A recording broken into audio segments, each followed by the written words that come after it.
마흔이 넘도록 남의 집 머슴만 살다가 장가도 못 가고 노총각으로 늙어갔지요. 이 총각의 하루는 콩밭에 콩을 뽑으러 나갔습니다. 마침 절로 향해 가던 스님들이 지나가다가 콩밭에서 일하고 있는 머슴 총각을 보고는 다가옵니다. 그리고는 머슴 총각에게 보시를 부탁했지요. 머슴은 말합니다. 마음은 부처님께 간절히 보시를 하고 싶지만 제가 사는 처지가 너무 가난하다 보니 굶다시피 한 날이 더 많습니다. 그러다 보니 보시할 게 없습니다. 그러더니 하소연도 늘어놓습니다. 40살이 넘도록 열심히 일만 했는데도 가난을 면치 못하니 장가도 못 가고 머슴살이 신세도 벗어나지 못했지요. 저도 잘 살아서 보시도 많이 하고 없는 사람들도 도우면서 참 사람답게 살면 얼마나 좋을까요? 스님이 노총각의 하소연을 듣자 하니 참딱합니다. 그때 풍수에 능한 한 스님이 총각을 불러 무언가를 일러줍니다. 지금 이 콩밭에 집을 지으세요. 대신 반드시 대들보를 상여 다리로 써서 지어야 합니다. 그렇게만 한다면 큰 부자가 될 것이요. 큰 부자가 되거든 꼭 보시하세요. 큰 부자가 될 수 있다니.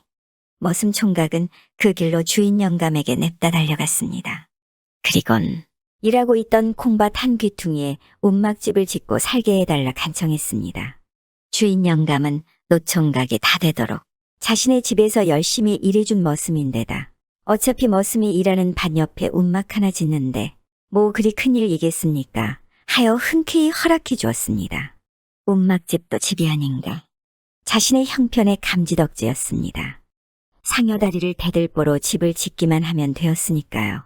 근데 상여다리를 어디서 구할 것인가요? 머슴은 국리 끝에 이웃마을 선앙당 옆 상여집으로 몰래 들어갑니다. 그렇게 상여다리를 훔쳐왔지요. 그리곤 그걸 대들보로 해서 움막집을 지었습니다. 그렇게 집을 지은 이듬해 봄이 되었습니다. 한 여인이 머슴 총각의 움막집에 있는 콩밭을 지납니다. 그때 갑자기 비가 내리는 겁니다. 마치 약속이나 한 듯이 말입니다. 그걸 보고 있던 노총각은 여인에게 다가갑니다. 비가 개일 때까지만이라도 여기서 비를 피해 가세요. 그래도 될까요? 그럼 좀 실례하겠습니다. 그렇게 그 여인과 머슴 총각은 마주 앉아 서로의 처지를 이야기합니다. 처녀 총각이 만났으니 괜히 궁금한 것도 많았지요. 어디를 가는 길에 여기를 지났으며 사는 곳은 어디인지 말입니다. 듣고 있자 하니 이 여인도 신세가 참 딱합니다. 거처가 없어서 정처 없이 떠돌고 있다는 것이었죠. 동병상련이라고 과부마음 과부가 한다고 없고 외로운 처지 모를 리 없었습니다. 여인의 사연을 듣고 노총각 머슴은 여인한테 말합니다. 내 비록 가진 거 없고 남의 집 머슴 사는 노총각 신세지만 이 허름한 움막집이라도 괜찮다면 성실히 마음 의지해가며 열심히 살아보면 어떻겠소? 집도 철도 없는 제가 움막집이라고 마다하겠습니까? 그래서 함께 살기로 합니다. 그리고 혼인을 했지요. 없는 형편에 그저 물 한 그릇 떠놓고 서로에게 서약을 하고는 부부가 되었습니다. 워낙 미천이 없이 살다 보니 부부가 되어서도 머슴살이는 면치 못했지만 밭에는 콩도 심고 목화도 심고 가꾸며 살았지요. 아무래도 하나보다 둘이 되니 살기가 더 낫지 않겠습니까? 그러던 어느 날이었습니다. 목화밭에서 일을 하고 있는데 웬 사람이 불쑥 오더니 관을 하나 맡아달라 합니다. 오늘 이 마을 주막에서 묵어 갈 것인데 지고 가기 힘들어서 그러는데 좀 맡아주시면 어떻겠소? 부탁드립니다. 그러시오. 뭐 어려운 일도 아니니 두고 가시오. 아이고, 고맙소. 그럼 내일 찾으러 오겠습니다.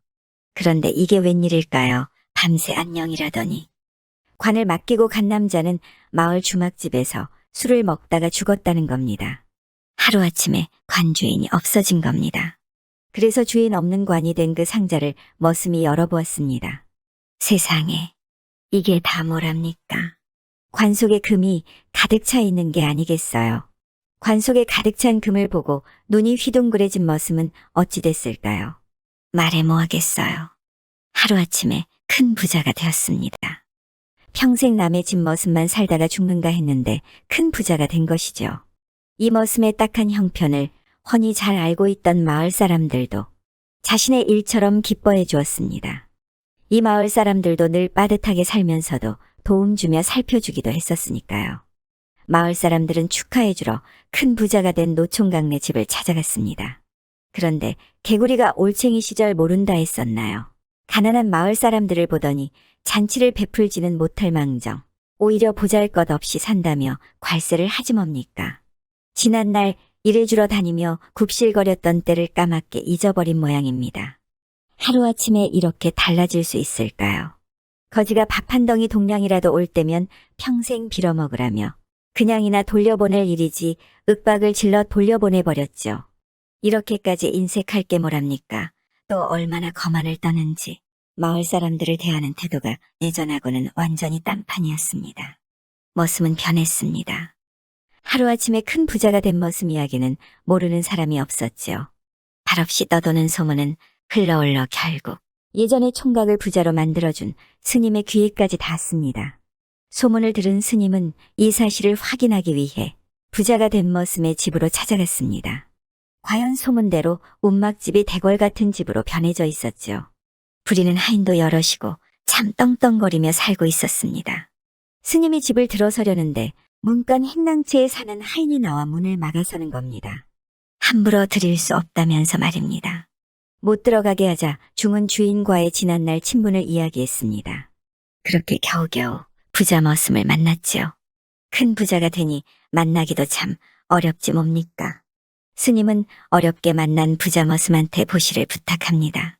그의 마음을 시험해 보았던 것이죠. 그렇지만 지난 시절 노총각 머슴이었을 때 만났던 스님을 역시나 생전 처음 보는 사람을 대하듯 모른 채 하며 보시를 거절했습니다.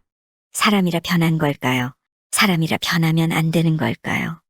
예전에 부자가 되게 해준 그 은혜를 모름새로 무시하고는 스님 또한 모질게 문전박대를 하는 것이었습니다. 은혜를 모르는 그 머슴의 처신을 직접 보고 겪어보고는 스님은 벌을 주기로 결심하고는 절로 돌아갔습니다. 은혜를 준 그 스님을 야박스럽게 보낸 다음 날이었습니다. 아침에 부자 머슴은 일어나 창밖을 열고 마당을 보니 앞마당에 누렇게 빛나는 것이 움직이는 겁니다. 가까이 가보니 금두꺼비 한 마리가 떡하니 기어가고 있었지요. 부자 머슴은 금두꺼비를 보고 복이 넝쿨채 들어올 징조인 길 줄 알겠죠. 입이 해벌쭉해서는 금두꺼비를 놓칠세라 얼른 잡아다가는 방 안에 두고 애지중지하며 키웠습니다. 그런데 이상한 일이 생기기 시작합니다. 얼마가 지난 후부터 집안 식구들 모두가 온몸이 붓기 시작했죠. 또 그러더니 몸이 가려워져 긁어댑니다.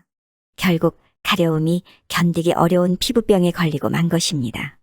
결국 머슴과 부인 그리고 아이들은 모두가 몹쓸 병에 걸리고 말았죠. 병에는 장사가 없다고 했습니다. 그리고 돈 주고도 못 사는 게 건강 아니겠습니까? 머슴이 아무리 돈이 많아도 그놈의 많은 돈은 식솔들 병치레 하느라 치료비로 탕진하고 말았습니다. 그래도 병은 나을 기색도 없었죠. 병치레의 돈을 다 쓰느라 대궐 같은 집도 잃고 재산도 동이 났습니다. 이제 어찌 살아야 할까요? 도로 머슴살이를 하게 되었습니다. 그런데 이젠 병도 들고 혼자 몸도 아니니 머슴살이로 입에 풀칠도 못했지요. 결국은 거지 신세가 되어서 남의 밥 빌어 먹으며 살게 되었답니다. 지난날 자신에게 베풀어준 온정에 감사할 줄 알았더라면, 또 그 은혜를 저버리지 않았더라면 부자 머슴은 어찌 되었을까요? 다시 머슴살이 하지는 않았겠지요. 이 머슴은 감사할 줄 알아야 복이 들어오고 그 복이 더 큰 복을 가져다 준다는 걸 알지 못했던 것입니다. 결국은 배은망덕 하지 않고 작은 것에서부터 감사하며 살다 보면 복을 받고 큰 부자가 되나 봅니다.